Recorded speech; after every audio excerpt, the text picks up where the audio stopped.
So the other day when I was watching all of these week one NFL games, I saw a lot of bad quarterback play. And there's an epidemic of bad quarterback play going around in the NFL for over the last 2, 3 years. Yesterday, Bryce Young, Will Levis, Daniel Jones, Deshaun Watson all looked garbage. And the reasoning for why the quarterback play in the NFL has been so bad over these last couple of years is, for one, a lot of these dudes who are starting in week one don't really get a lot of reps throughout the preseason, because ever since Sean McVay came into the league and he started not playing his starters in the preseason, a lot of the rest of the teams in the league have followed suit with that same strategy. And when you don't get any snaps in the preseason, yes, it minimizes the chances that one of your star players gets injured before the season starts, but there's also a high chance that that said quarterback play that didn't play none in the preseason ends up looking rusty to start week one. Like you saw out of Joe Burrow against the New England Patriots this year, and last year in his week one opener, he wasn't that good. That's because he didn't get a lot of action in the preseason. And football is a sport where you can't just not play it for 6, 7 months and then pick up for where you left off because of how fast the game is and the physicality of it. It's one of those things where you need as much repetition as possible so you can get acclimated to the speed of the game when you end up getting real in-game action in the regular season. It's one of those things where when you take a break from it, it takes a little bit of time to get back into the flow of things. It's like when you graduate from high school and you take a year off before going to college. When you go to college a year removed from graduating high school, it's a little bit of an adjustment period because you got to get back into the flow of doing homework, doing assignments every single night, writing a lot of essays, making sure that you go to sleep so you can wake up earlier enough to make sure that you attend your classes. And that's what the NFL is like. When you take a few months off and you don't have any real in-game action, you can be rusty if you don't play in the preseason. Another reason for why the quarterback play has kind of been bad in the NFL over these last couple of years has been the amount of injuries that we've seen at the quarterback position.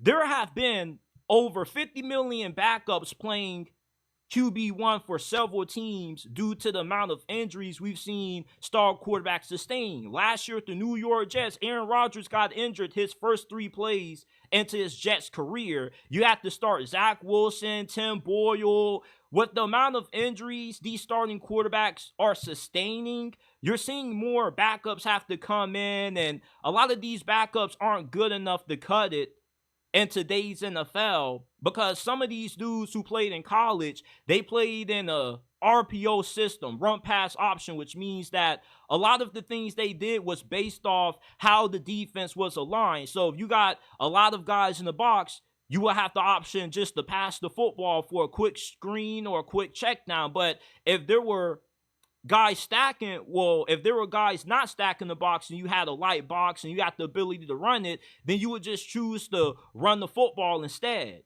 And a lot more rookie quarterbacks have to be inserted into these kinds of situations where they don't have the luxury of being able to sit behind the vet and learn. Same thing goes for these rookie quarterbacks that end up looking like solid backup options in the preseason. Then the regular season rolls around and they're not comparable starters. Last year, we had Dorian Thompson-Robinson, who was the prime example of this. He balled out for the Browns during the preseason. Deshaun Watson got injured, and you were confident that DTR was going to be able to take over and maybe be the quarterback of the future for the Browns. But when he ended up going in against Baltimore, he didn't look good at all. And a large reason for that is because he wasn't prepared to run the NFL-style offense when he was playing college football at UCLA. It's never been easier to make the transition from college to pro due to the amount of influence that the NFL has taken from the college game, more designed quarterback runs, more spread offenses with 3-4 wide receiver sets. But at the same time, there are still a lot of things that you do in college that you never do in the NFL, such as how you get the play calls. And in the NFL, you huddle nearly every snap, other than when you're running a no huddle offense with 2 minutes left in the game before a halftime. So for a guy like DTR or Caleb Williams, you come into the league, a guy like DTR is expected to be a backup.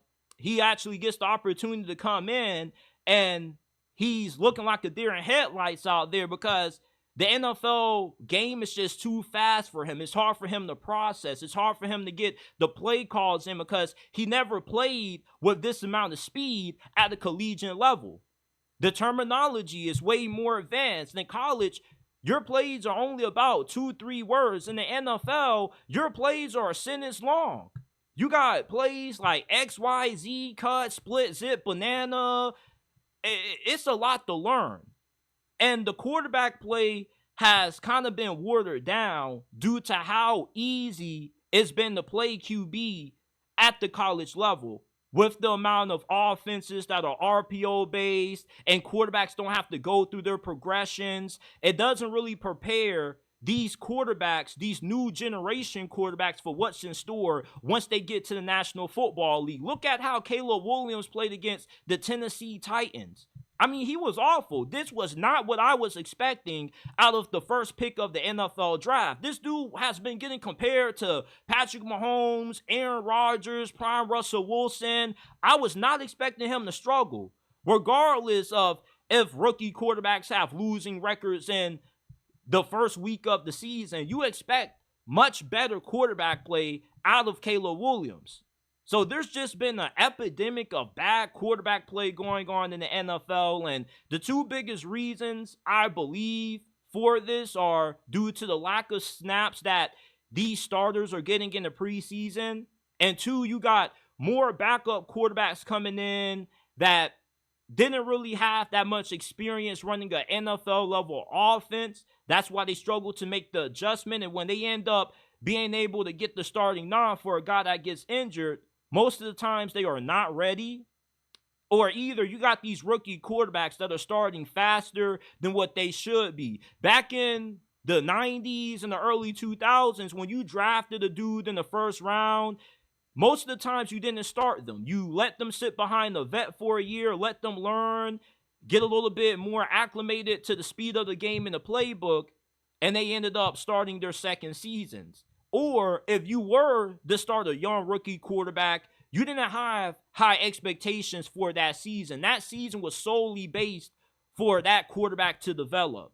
Like Peyton Manning's rookie season, the Colts weren't expecting to be a playoff team with him. They knew that there was going to be a lot of growing pains with them, which is why they had watered down expectations. But these rookie QBs now, like Jaden Daniels and Caleb Williams, everybody's expecting the world out of them. They're expecting them to change their franchise overnight, like what CJ Stroud has done with the Houston Texans.